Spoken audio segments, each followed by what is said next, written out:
atina rahmana wa qala. Assalamualaikum warahmatullahi wabarakatuh. Bismillah, alhamdulillah, wassalatu wassalamu ala rasulillah Sayyidina wa habibina wa qurrati a'yunina wa maulana Muhammadin sallallahu alaihi wasallam ibni Abdillah wa ala alihi wa sahbihi wa mawalah wa la hawla wa la quwata illa billah, amma ba'd. Qala an-nabiyyu sallallahu alaihi wasallam, kullu ummati mu'affan illal muhajirin wa inna minal muhajarati ay ya'mala ar-rajulu bil laili amalan summa yusbihu wa qad satarahu Allahu alaihi fayaqulu ya fulan amiltul barihah kaza wa kaza wa qad bata yastaruhu rabbuh wa yusbihu yakshifu sitrallahi alaihi. Al-hadis wallahu alam bimuradih wa bimaqasidih. Wa qala fid du'a rabbi shrah li sadri wa yassir li amri wahlul 'uqdatam min lisani yafqahu qawli. Allahumma sakhkhir lana lisana sidqi waj'alhu mahallal fahmi lil khitab wan nutqa bis shawab wal amala bis sunnati wal kitab. Allahumma ftah lana abwabal ilmi wa zidna ilma wa fahma wa alhiqna bis salihin. Allahumma ftah alaina futuhal arifina bi hikmatika wansur alaina rahmataka wa zakirna manasina ya zal jalali wal ikram walhamdulillahi rabbil alamin. Ala hadhihi niyatil hasanah wa bi kulli niyatin shalihah. Al-Fatihah. A'udzu billahi minasy syaithanir rajim. Bismillahirrahmanirrahim. Alhamdulillahi rabbil alamin. Arrahmanir rahim. Maliki yaumiddin. Iyyaka na'budu wa iyyaka nasta'in. Ihdinas siratal mustaqim. Siratal ladzina an'amta 'alaihim ghairil maghdubi 'alaihim waladdallin. Rabbighfirli walidayya. Alhamdulillah Bapak-bapak sekalian, insyaallah pada kesempatan malam hari ini kita lanjutkan lagi kajian kita membaca kitab Hikam, yang mana pada hikmah sebelumnya kita sudah membahas tentang satu hikmah yang disampaikan oleh Syekh Ibnu Athaillah As-Sakandari, yaitu anta ila hilmihi ahwaju ilaika iza ata'tahu. Ketika kita taat kepada Allah, maka kita butuh terhadap hilimnya Allah, pemaafnya Allah. Ketika kita taat, maka kebutuhan kita itu tidak lebih butuh ketika kita membutuhkan hilimnya Allah atau maafnya Allah dibandingkan dengan perbuatan maksiat atau dalam kemaksiatan, masih lebih butuh maafnya Allah ketika kita berbuat taat kepada Allah Subhanahu wa taala. Dan itu sudah kita bahas ya Pak ya sebelumnya.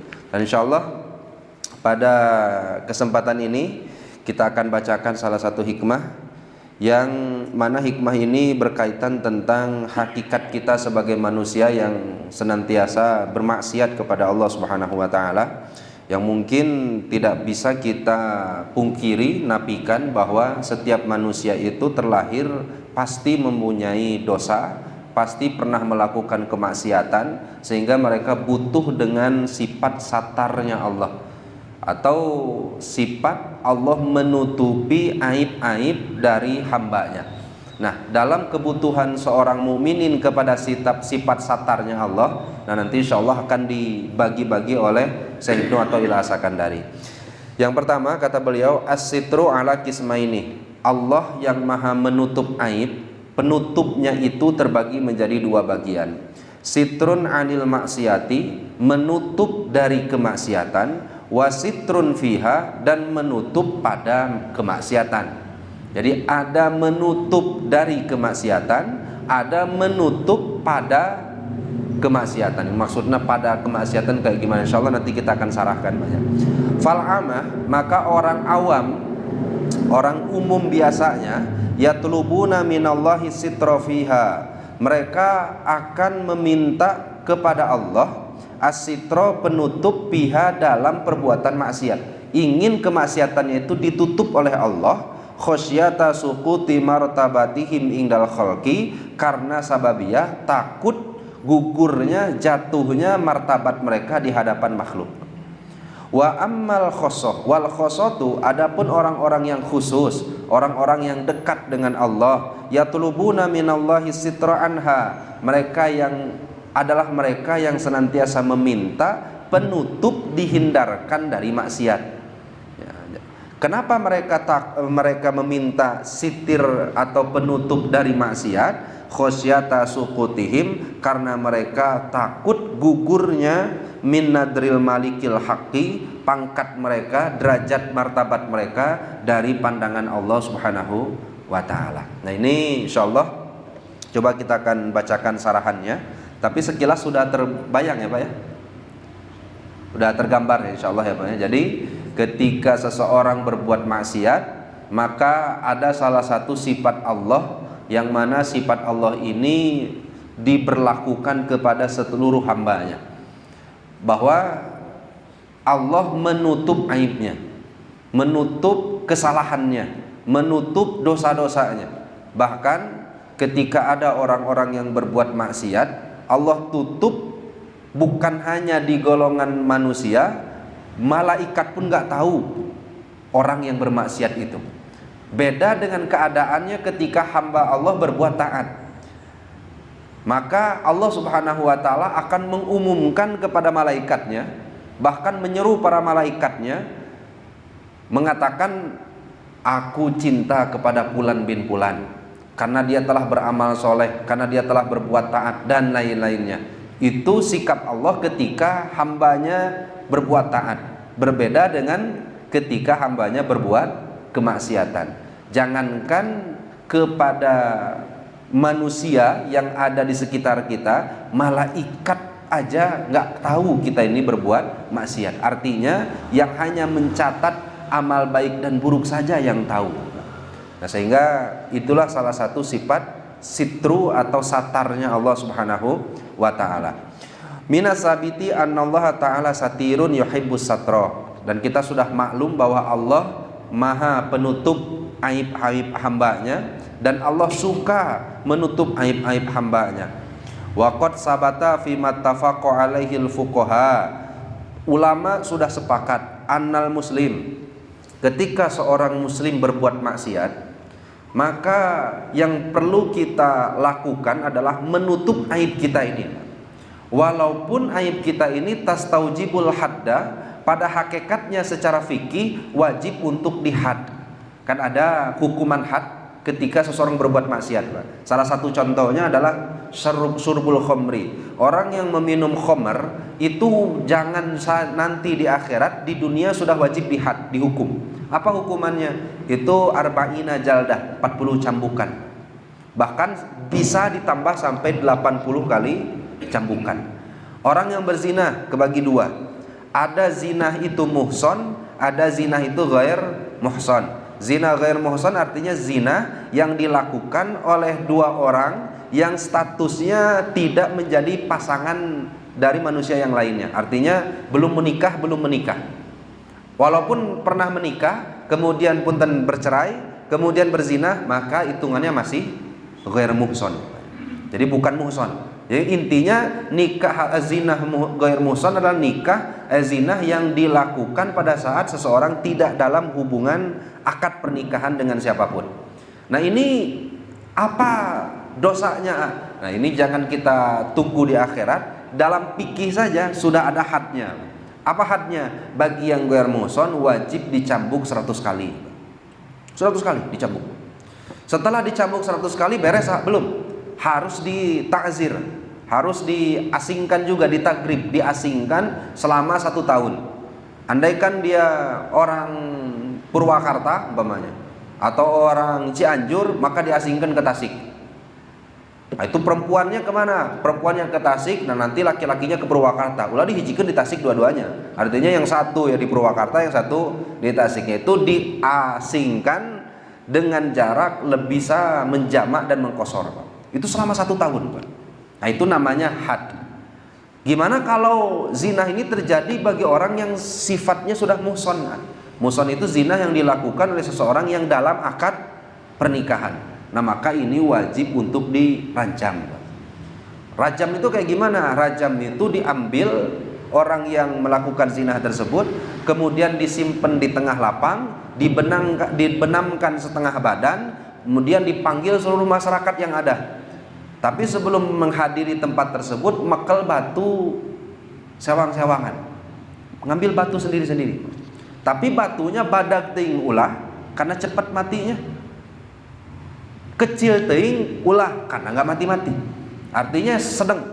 Nah nanti setelah dengan aba-aba dan instruksi itu semuanya dirajam, dibalang sampai ke meninggal. Nah itu namanya zina muhson, hadnya seperti itu. Nauzubillah, summa nauzubillah min dzalik. Nah, sepakat fuqaha, ulama fikih, andaikan kita pernah, nauzubillah summa nauzubillah min dzalik, melakukan hal-hal kemaksiatan yang mewajibkan had ataupun tidak, maka cukup kita saja yang tahu. Jangan diumbar-umbar kepada yang lainnya. Ada seorang sahabat namanya Ma'iz bin Malik. Suatu ketika Rasulullah SAW datang kepada Rasul. Ketika datang kepada Rasul, beliau berkata, "Ya Rasulullah, tahirni." Rasul, sucikan aku. "Ya Rasulullah, tahirni." Rasul kemudian berkata, "Min ayyi syai'in?" Tina naon disucikeun teh? Zina ya Rasulullah. Wah, akhirnya Rasulullah SAW dalam hadisnya itu 3 kali sampai 3 hari berturut-turut, "Ya Rasulullah, tahirni." Rasul pergi. "Ya Rasulullah, tahirni." Rasul pergi. Sampai hari ketiga, "Ya Rasulullah, tahirni," sucikan saya. Barulah ditanya oleh Rasulullah, "Dari apa yang harus disucikan itu dari apa?" "Saya pernah berzina ya Rasulullah." Nah kemudian Rasulullah SAW dalam hadisnya, ini Bapak temukan di hadis Muslim, di hadis Bukhari dan lain-lainnya, bahwa Rasul itu pernah mengatakan seperti ini, "La'allaka lamasta." Kayaknya kamu hanya memegang saja. Karena kan memegang, mencium, melihat secara umum bisa dikatakan zina. Karena siapanya? Secara umum bisa dikatakan zina. Maka Rasul klarifikasi, "Kamu kayaknya megang hungkulnya." "Enggak Rasul." "Au qabbalta." Kayaknya kamu cium hungkul." "Enggak Rasul." "Au ghamazta." Kayaknya kamu hanya melihat-lihat dengan syahwat saja." "Enggak ya Rasulullah." "Benar kamu berzina." "Benar ya Rasulullah." Akhirnya Rasulullah SAW memerintahkan sahabatnya untuk meranjam Ma'iz bin Malik. Cuma sahabat ini kebagi dua kelompok. Yang pertama, celaka Ma'iz. Kenapa celaka? Karena sababiah perbuatan kemaksiatannya, dan dia nggak tahu bahwa Rasulullah SAW sudah menyindirnya untuk tidak mengakui hal tersebut kepada Rasulullah. Karena kalau Bapak melakukan pengakuan yang merugikan diri sendiri, secara fikih disebutnya ikrar. Tapi kalau melakukan pengakuan yang merugikan orang lain disebutnya dakwah. Kan bisa terdakwa dan lain-lain. Nah, itu secara fikih. Nah, kalau ikrar, mengakui, itu bisa dicabut atau tidak, Pak? Bisa, asal pengakuan yang dilakukan bihaqillahi ta'ala, dosanya kepada Allah, Pak. Contoh, sahabat Ma'iz tadi kan berzina dan dosanya kepada Allah, dan tidak ada hakul adami di dalamnya. Tidak ada hakul adami di dalamnya. Maka secara ikrar itu bisa untuk dicabut. Nah, maka Rasulullah SAW menyindir atau memerintahkan secara halus Ma'iz tersebut untuk mencabut ikrarnya. Tapi dilakukan atau tidak?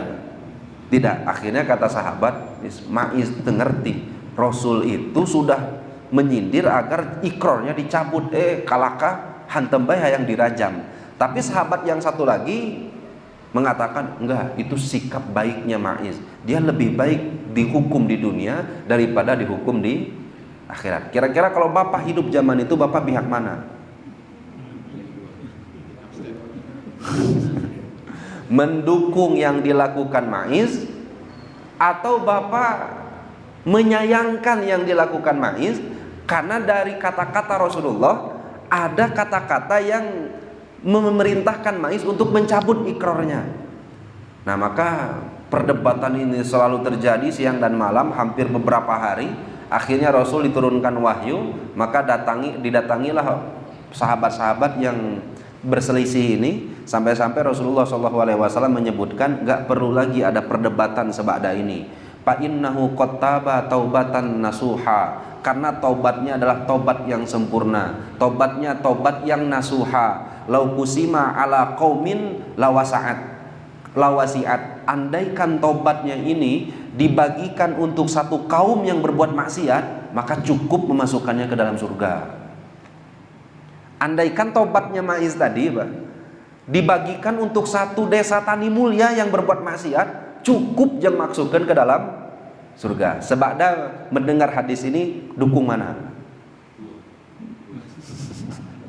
Nah, artinya apa yang bisa kita ambil dari hadis tersebut, yaitu hadis Allah Subhanahu wa taala mewahyukan kepada Rasul, sebesar apapun perbuatan maksiat kita, cukuplah kita dan Allah sahaja yang tahu.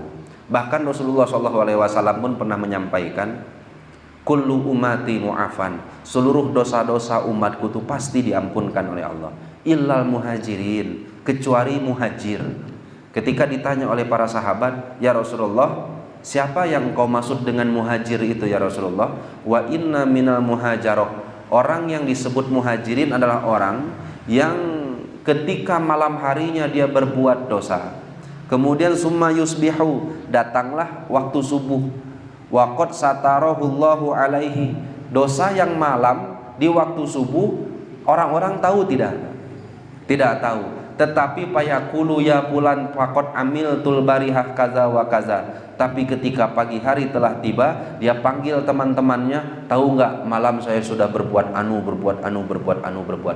sehingga bangga dengan perbuatan maksiatnya, dia sebutkan perbuatan maksiatnya, bahkan dia anggap enteng perbuatan maksiatnya. Maka orang yang seperti ini, kata Rasulullah, kemungkinan besar dosanya akan sulit sekali dimaafkan oleh Allah Subhanahu wa ta'ala. Nah, sampai sini bisa dipahami banyak. Nah, sehingga bukan dulu dari Allah, kita sendiri sebagai orang yang beriman, andaikan berbuat maksiat, maka cukup kita saja dan Allah yang tahu. Pun gitu kalau bapak datang ke kiai atau bapak didatangi orang lain yang meminta bapak menuntun mereka untuk bertobat, nggak perlu bapak tahu dosanya apa, sehingga bade naon, amin bade dosa, bade tobat, emang dosa teh naon, nggak perlu ditanya emang dosa teh naon, nggak perlu, cukup dia saja dan Allah yang tahu. Atau bapak mau tanya ke ustadz, tanya ke kiai-kiai, saya mau bertobat, saya ini orang yang penuh dengan kemaksiatan, dosa saya, nggak perlu kita inisiatif nyebutkan dosa saya anu, nggak perlu. Ya, kenapa? Karena sunnah hukumnya, alangkah baiknya hukumnya ketika seorang hamba yang berbuat maksiat, cukup dia saja dan Allah yang tahu dosa-dosanya. Nah, sehingga ada lagi hadis yang diriwayatkan oleh Imam Bukhari, Imam Muslim, Imam Nasai, Imam Ahmad, di hadis yang diriwayatkan oleh Abdullah bin Umar, bahwa suatu ketika annallaha ta'ala yudnil mu'min, Allah akan mendekati orang mukmin, fayadhu alaihi kanfahu wa satarahu wa sitrahu, kemudian Allah berikan kepada mukmin tersebut pertolongan dan tutup-tutupnya Allah, penutupan dari aibnya. Akhirnya wa yuqarriruhu bidzunubihi, setelah diberikan satar, kemudian ditolong oleh Allah, maka diikrarkan dosa-dosanya oleh Allah. Dan nanti kita insya Allah dilakukan hal yang sama seperti hadis ini oleh Allah Subhanahu wa ta'ala. Kemudian ketika seseorang sudah di yaumul qiyamah, Allah akan tanya masing-masing, ya fulan bin fulan, ata'rifu dzamba kaza wa kaza wa yauma kaza, kamu tahu nggak dulu kamu pernah berdosa anu, iya atau tidak? Iya.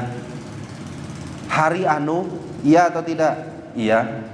Jam anu, iya atau tidak? Iya. Akhirnya semua dosa-dosa yang dilakukan itu diikrarkan semuanya di depan Allah Subhanahu wa ta'ala nanti ketika di yaumul qiyamah.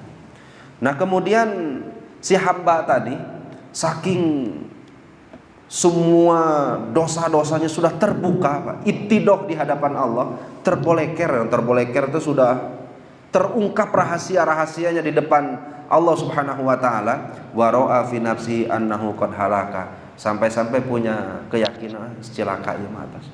Moal ada deui harapan untuk masuk surga. Akhirnya apa kata Allah Subhanahu wa taala? Fa inni qad satartuha 'alaika fid dunya.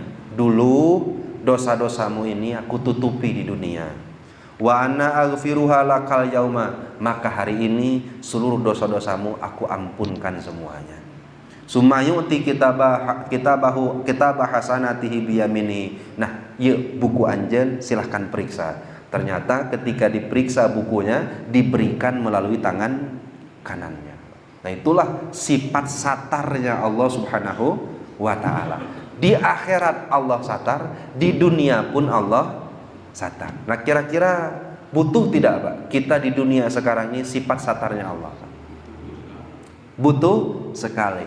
Ngan golongan hamba Allah ini terbagi menjadi dua bagian, yaitu ada golongan ammah umum, ada golongan khosoh khusus. Apa perbedaan dari mereka? Fa amma ammatun nasi min amsalina, orang umum yang biasa-biasa seperti kita ini, fa inna da'bahum ayas'alullaha azza wa jalla ayastura qabaihum wa ma'asiyahum anin nas. Kebiasaan kita adalah selalu meminta kepada Allah, mengharapkan satarnya Allah agar seluruh kemaksiatan-maksiatan yang pernah dilakukan, keburukan yang dilakukan tertutup dari makhluk-makhluk yang lainnya, tidak terlihat oleh mata makhluk-makhluk yang lainnya. Sehingga orang umum lebih memprioritaskan orang yang beriman, tapi tingkatannya ammah umum, lebih memprioritaskan sifat satar yang diharapkan itu adalah ketika dia berbuat maksiat, maka seluruh perbuatan maksiat ini tutup ya Allah dari mata-mata orang lain, sehingga tidak ada satupun yang memperhatikan. Nah, kenapa mereka melakukan hal tersebut? Fahum yakhshawna ala anfusihim, khawatir terhadap diri sendiri. Min ayabtadahu bainan nasi biha, terbuka jati dirinya di hadapan orang lain, dibandingkan dengan rasa takutnya kepada Allah, rasa malunya kepada Allah, lebih malu kene kapanggih maksiat dan oleh makhluk daripada kapanggih maksiat oleh Allah Subhanahu wa ta'ala. Nah, andaikan perasaan itu ada di dalam hati kita, maka kita golongan umum. Nah, ada golongan yang khusus. Kalau golongan yang khusus yang diharapkan bukan satar, ditutup perbuatan maksiat dari mata makhluk, tapi yang mereka harapkan adalah ya Allah, satar tutuplah perbuatan maksiat itu dari diriku.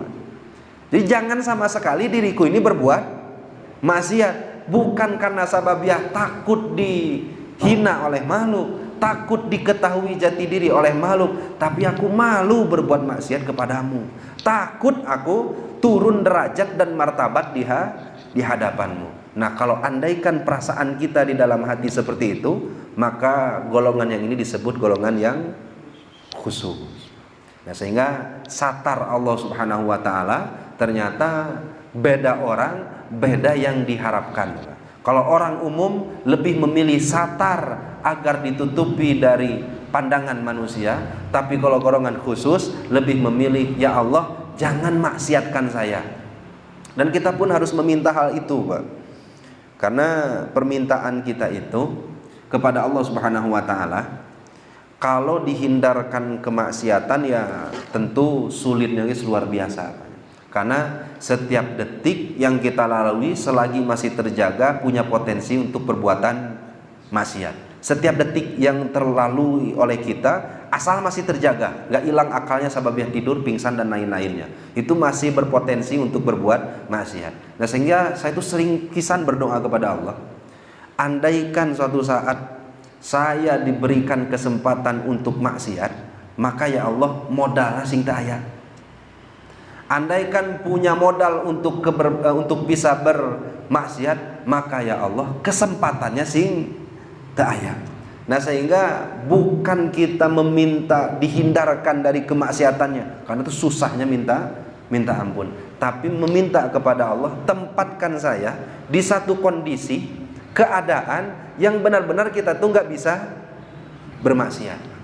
Atau doa saya sebaliknya adalah, ya Allah, tempatkan saya dalam satu kondisi, tempatkan saya dalam satu keadaan yang saya tuh nggak bisa menghindarkan diri saya dari ibadah.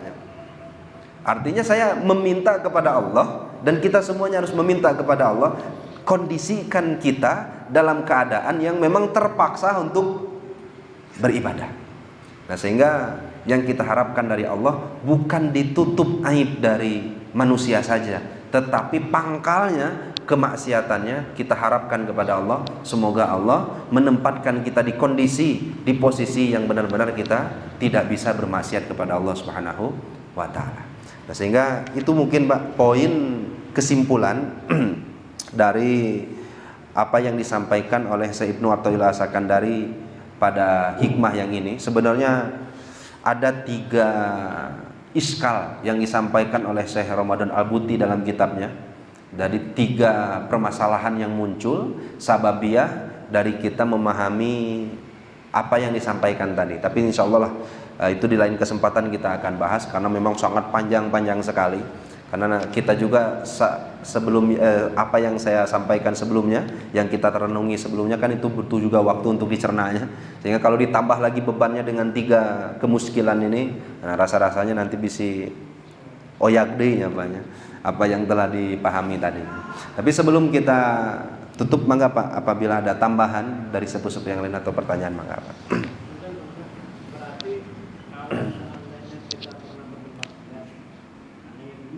Ya. Berarti hukumnya wajib menutup itu.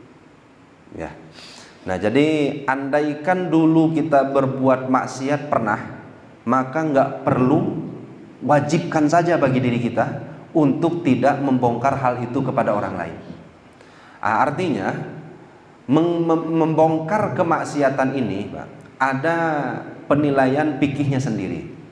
Ada orang yang membongkar kemaksiatan itu hanya untuk membanggakan diri dengan kemaksiatannya.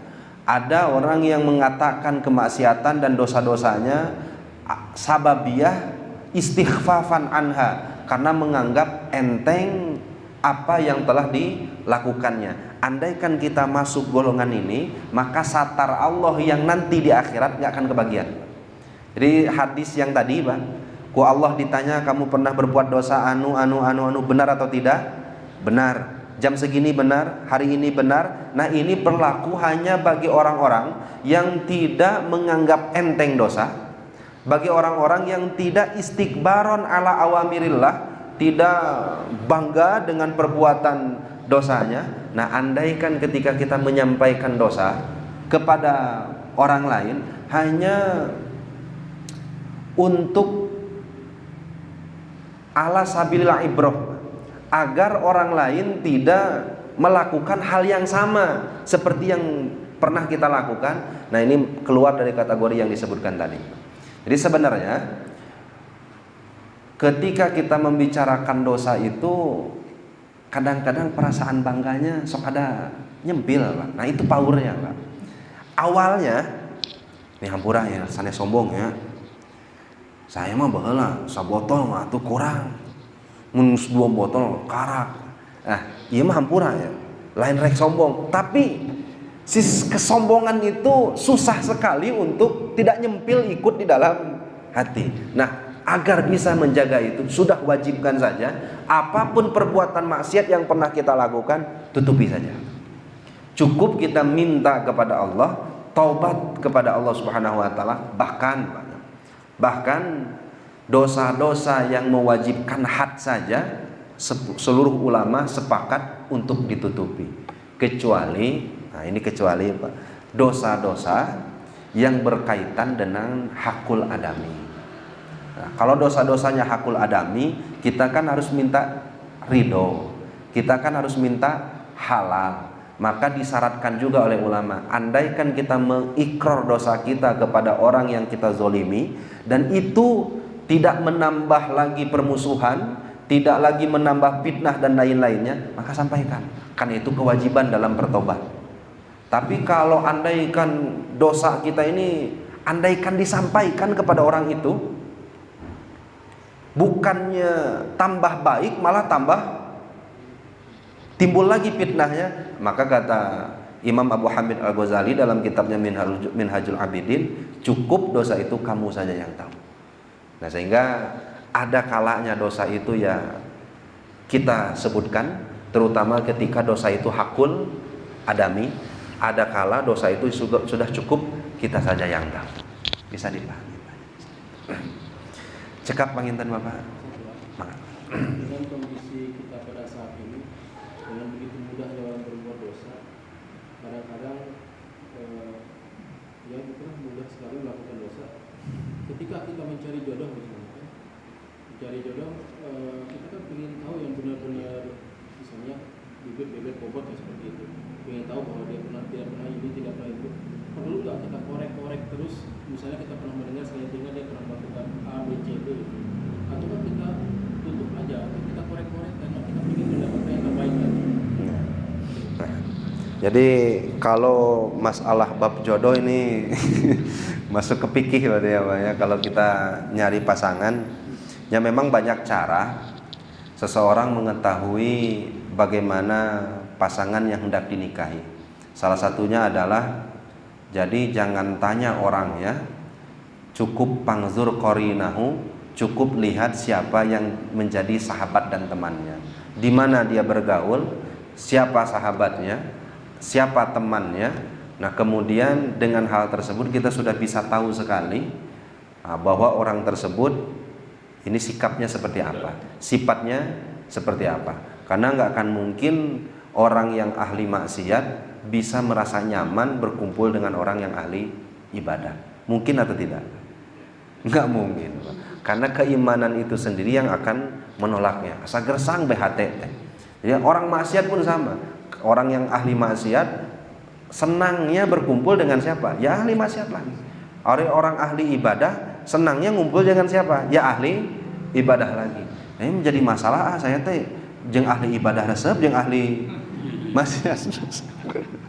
Kadang-kadang yang ahli maksiat resep. Salah satunya adalah cara Rasulullah SAW, bahkan ulama menawarkan itu, tidak perlu juga kita korek-korek kemudian sampai benar-benar, atau ketika di hukum fikih itu dikasih uang, ini uang di mana, menang halal atau haram dan lain-lain. Cukup di fikih itu fahkum bidzawahir, hukumi saja secara zahirnya.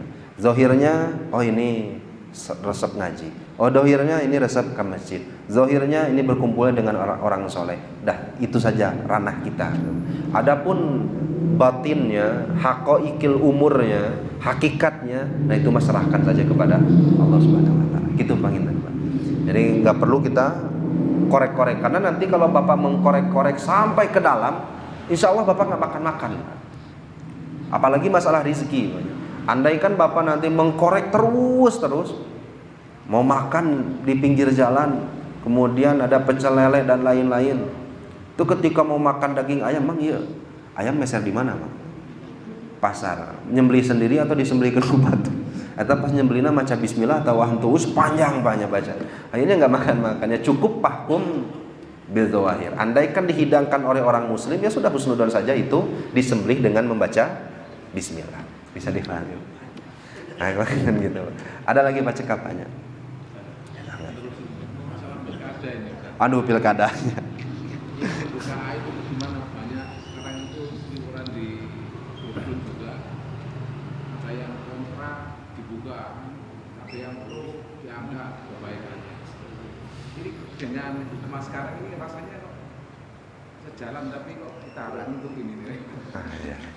Ya, andaikan Allah Subhanahu Wa Taala menutup aib hambanya, maka tentu sifat Allah yang bisa kita ikuti Pak. Makanya kewajiban kita juga untuk menutupi aib hamba-hamba yang lain. Boleh nggak menggibah orang, membicarakan keburukan orang. Jadi gibah itu gini Pak. Gibah itu zikruka akhoka al muslim.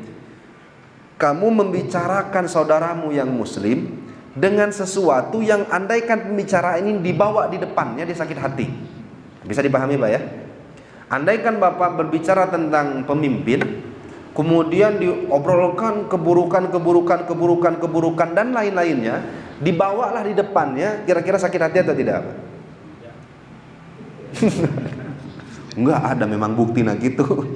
Wa ingkung tasodikon, bari sok sanajan bener, bari sok sanajan laras.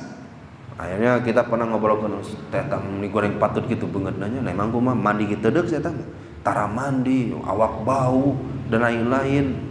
Nah, tapi yang dibenerkan teh, yang diobrolkan teh bener kayak gitu Pak, gibah atau bukan? Nah, untuk masalah ini Pak, saya akan sampaikan satu hadis, tapi jangan juga nanti menjadi dasar kita untuk ngorek-ngorek keburukan orang lain. Jadi suatu ketika Rasul itu kedatangan satu tamu laki-laki dari satu kaum. Kemudian sebelum menemui laki-laki tersebut dipanggilnya istrinya Siti Aisyah, Aisyah ta'ali. Kesini. Kumaya Rasulullah. Iya jelemanya. Abjarur rojulin fi qaumihi.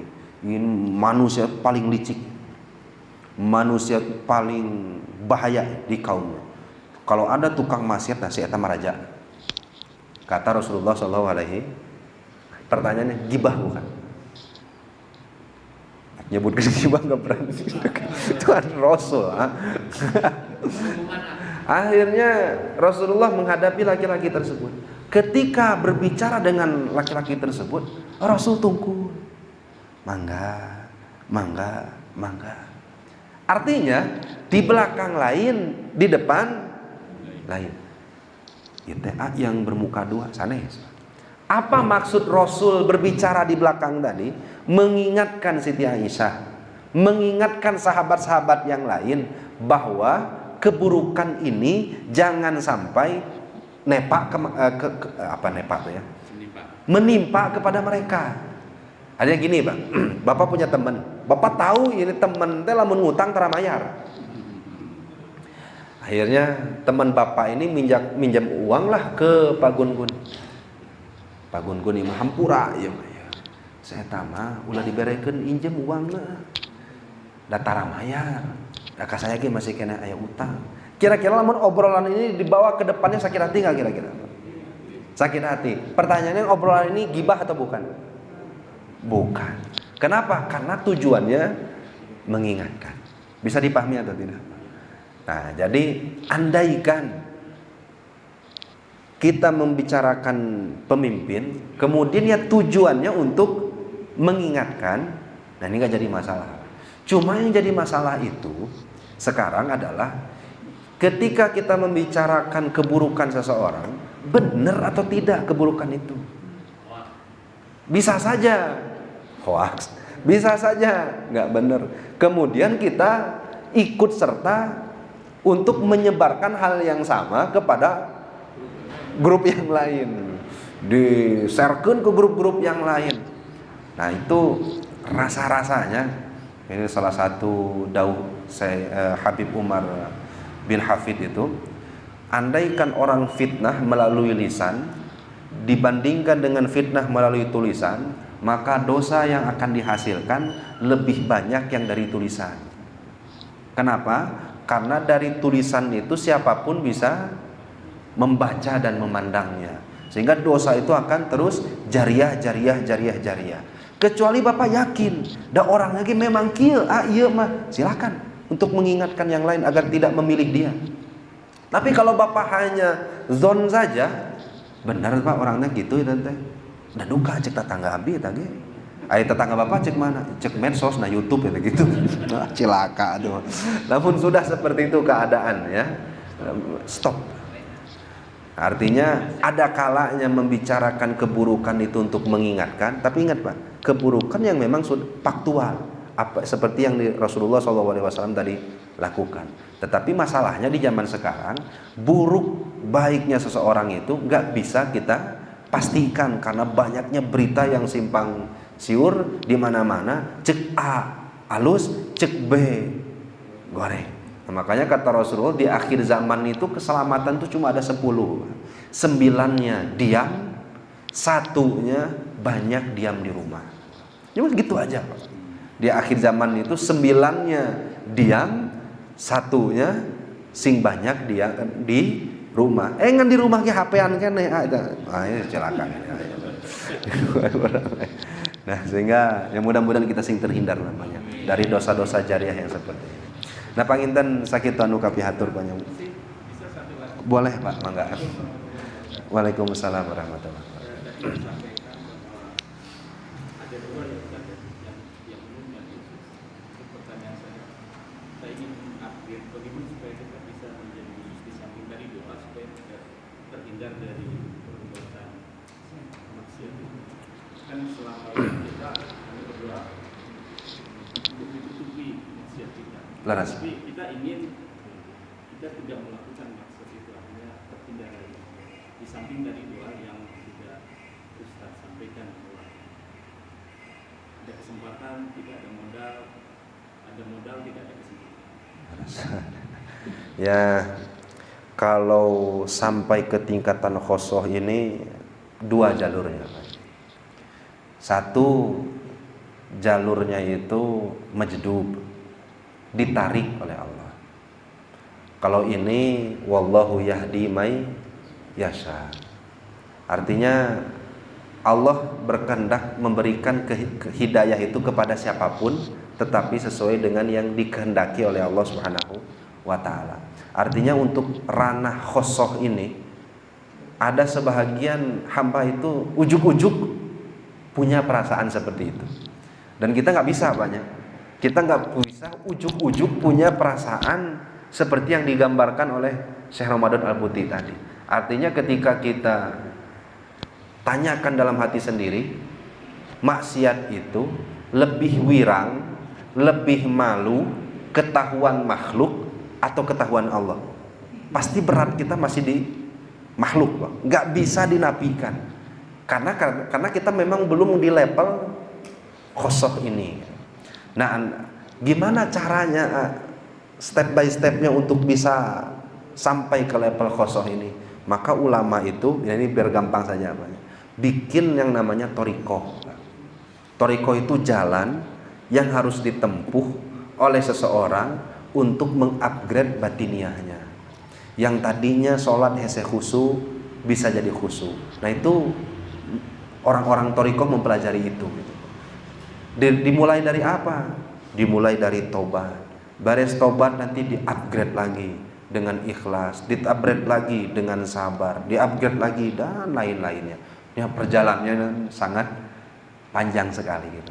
Nah, sehingga langkah kita sekarang, kalau Bapak mau bertanya terus langkah awalnya apa dulu untuk bisa berperasaan seperti orang-orang punten banyak arifin, orang-orang muqarrabin, tingkatan-tingkatan khosoh seperti ini. Nah, tiada lain tiada bukan persiapan itu, pertolongan itu datang sekadar persiapan kita menyambutnya. Gak mungkin Allah menolong andaikan kita tidak mempersiapkan diri. Nah, persiapan apa yang harus kita mulai? Sedari awal itu ulama semuanya pasti sepakat taubat dari semua perbuatan-perbuatan maksiat kita. Nah, itu aja langkah awalnya, Pak. Taubat aja, Pak. Sampai kapan kita taubat deh? Nah, tanyanya gitu, udah urang mah taubat deh 10 hari terakhir di bulan Ramadan.